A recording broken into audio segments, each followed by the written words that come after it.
Magandang araw mga kababayan, narito na ang pinakabagong ulat sa lagay ng panahon ngayong araw, May 22, 2026, Friday. Mas lalong tumaas ang chance ng development ng isang bagyo na manggagaling sa silangan. Bukod dito, may inaasahan ding mabubuo sa may kanluran ng bansa na posibleng humatak agad sa habagat. Para naman lagi kang updated sa lagay ng panahon, i-click mo lang ang subscribe button. Sa kasalukuyan, merong low pressure area o LPA na nakita sa layong 940 kilometers sa silangan ng Southern Mindanao. Habang nananatili ang LPA sa silangan, ang easterlies ang patuloy na nakakaapekto sa Luzon at Visayas, kaya dala nito ang mas mamasamasang hangin at ang pabago-bagong ulap sa maghapon. Ngayon, tutukan natin ang mga lugar na mas direktang maaapektuhan ng trough o buntot ng LPA. Para sa Caraga at Davao Region, inaasahan ng maulap na kalangitan na may scattered rains at thunderstorms. Ang dahilan nito ay trough of LPA. Kaya mas mataas ang tsansa ng pabalik-balik na pag-ulan at mas mabibigat na ulap sa ilang oras kumpara sa mga lugar na easterlies lang ang driver. Kapag sinabi nating scattered, hindi ito isang bagsakan lang na ulan. Pwedeng may buhos sa umaga, hihina, tapos babalik ulit sa hapon o gabi. Depende sa paggalaw ng ulap-ulan at sa aktibidad ng thunderstorm. At dahil ang pag-ulan dito ay maaaring moderate hanggang paminsan-minsan ay heavy, posible ang flash floods at landslides. Sa Caraga, mas madaling maramdaman ng biglaang pag-ulan dahil mabilis magtipon ang moisture sa silangang bahagi. At kapag tumapat ang thunderstorm burst sa iisang lugar, pwedeng mabilis tumaas ang tubig sa mga daluyan. Sa Davao Region, ganun din ang larawan, makapal na ulap na may kasamang thunderstorm at sa ilang pagkakataon pwedeng may mas malalakas na buhos sa maikling oras. Para naman sa Metro Manila, sa natitirang bahagi ng Luzon at sa Visayas, inaasahan ng partly cloudy to cloudy skies na may isolated rain showers o thunderstorm. Ang sanhi nito ay easterlies, kaya ang ulan ay mas paisa-isa ang tama at hindi sabay-sabay sa lahat ng lugar. Pwedeng mainit at maliwanag sa isang area, tapos sa katabing area ay biglang didilim at bubuhos ang ulan. Sa mga araw na ganito, ang thunderstorm ay pwedeng mabilis mabuo, lalo na kapag mataas ang init. Kaya may mga pagkakataon na malakas ang ulan sa maikling oras at may kasamang kulog at kidlat. Kapag tumama ang severe thunderstorm, posible ang flash floods at landslides. Sa Metro Manila, ito yung mga buhos na minsan ay saglit lang pero sapat para mag-waterlogging ang ilang kalsada.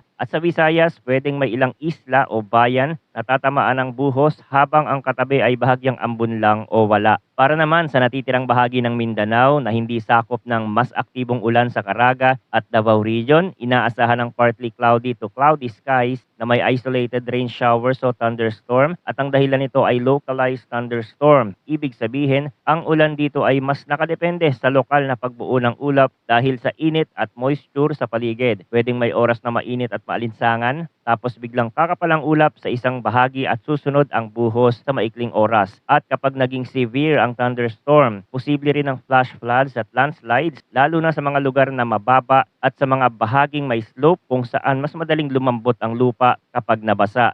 Ngayon, pag-usapan natin ang hangin at kondisyon ng dagat. Para sa Mindanao, light to moderate ang hangin na mula northeast to north. Ang coastal waters ay slight to moderate na may taas ng alon mula 0.6 hanggang 1.5 meters. Base sa range na ito, mas manageable ang dagat sa maraming baybayin pero mas ramdam ang pag-alon sa mga lugar na exposed sa open sea, lalo na kapag may ulap-ulan at pabugsong hangin sa malapit. Para sa Central Luzon, Southern Luzon at Visayas, light to moderate ang hangin na mula east to northeast at ang coastal waters ay slight to moderate din, 0.6 hanggang 1.5 meters. Sa mga baybaying nakaharap sa silangan, mas mararamdaman ang tuloy-tuloy na ihip, kaya mas may banayad pero tuloy-tuloy na alon sa ilang seaboards. Para naman sa natitirang bahagi ng Luzon, light to moderate ang hangin na mula southeast to northeast at ang coastal waters ay slight to moderate, 0.6 hanggang 1.2 meters. Mas mababa ang upper range sa bahaging ito kaya mas kalmado ang baseline ng dagat. Bagamat maaari pa ring magbago ang kondisyon kapag may thunderstorm sa paligid. Tingnan din natin ang init at halumigmig para sa 24-hour period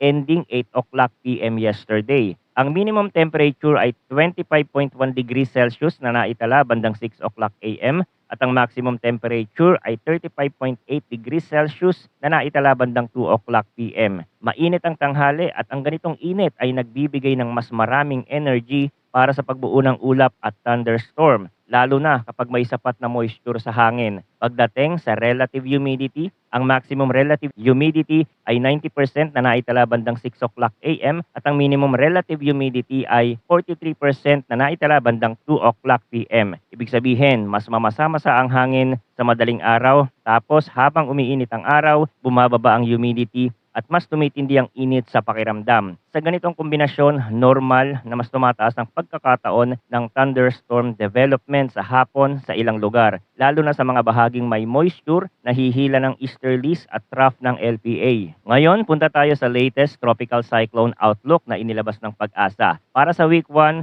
May 21 hanggang May 27, sinasabi ng model forecast na may TC-like vortex o TCLV1 na posibleng mabuo sa pagitan ng eastern boundaries ng TICAD at TCID at low to moderate ang probability ng tropical cyclone formation sa week 1. Meaning, merong binabantayang disturbance sa silangang bahagi ng mas malawak na region at kahit hindi pa sinasabi na ganon kataas ang confidence, mas mataas ito kumpara sa low lang nung nakaraan, kaya mas mahalagang bantayan kung magiging consistent ang signal sa mga susunod na araw. Para sa week 2, May 28 hanggang June 3, 2026, sinasabi ng forecast na ang TCLV1 ay kikilos papasok sa eastern portion ng PAR at posibleng mag-recurve habang papalapit sa Philippine Sea na may low to moderate chance pa rin ng tropical cyclone formation. Ibig sabihin, sa senaryo na ito, mas lalapit ito sa eastern side, pero ang mas nangingibabaw na direksyon ay yung pag-akyat at paglihis pahilaga habang nasa karagatan, imbis na diretso sa kalupaan. Kasabay nito, may TCLV2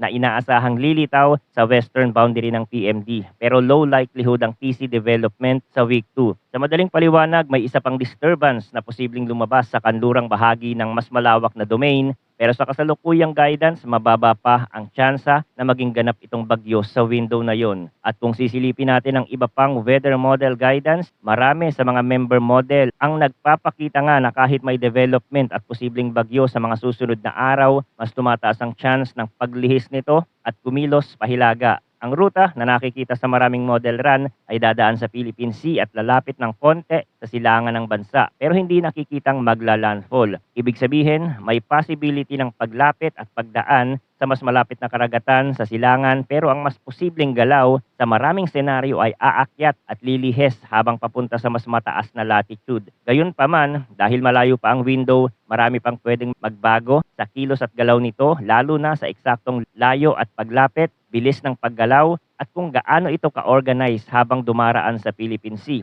Sa long range, madalas ang unang nagiging mas malinaw ay yung posibilidad ng development, habang ang detalye ng intensity at eksaktong track ang patuloy pang inaayos habang papalapit ang petsa. Bukod dito, ipinapakita din ng isa pang posibleng bagyo na mabubuo sa kanluran ng bansa na maaaring magpalakas sa habagat sa mga susunod na linggo o araw. Kapag may ganitong signal, posible ang pagbabago sa malaking pattern ng hangin kung saan mas dadami ang moisture sa kanlurang bahagi, lalo na kung mas magiging aktibo ang monsoon flow. Sa ganitong senaryo, maaaring magkaroon ng shift sa distribution ng ulan, kung saan ang ilang lugar sa kanluran ay mas magiging maulan kapag mas lumakas ang habagat, habang sa silangan naman ay patuloy na binabantayan ang mga disturbance na pwedeng magdala ng dagdag na ulap at ulan depende sa kanilang track. Sa ngayon, ang mahalagang punto ay may dalawang signal na binabantayan sa mas malawak na larawan, isang potential development sa silangan na mas may chance na umakyat pahilaga at isa pang posibleng bagyo sa kanluran na pwedeng magpalakas ng habagat, habang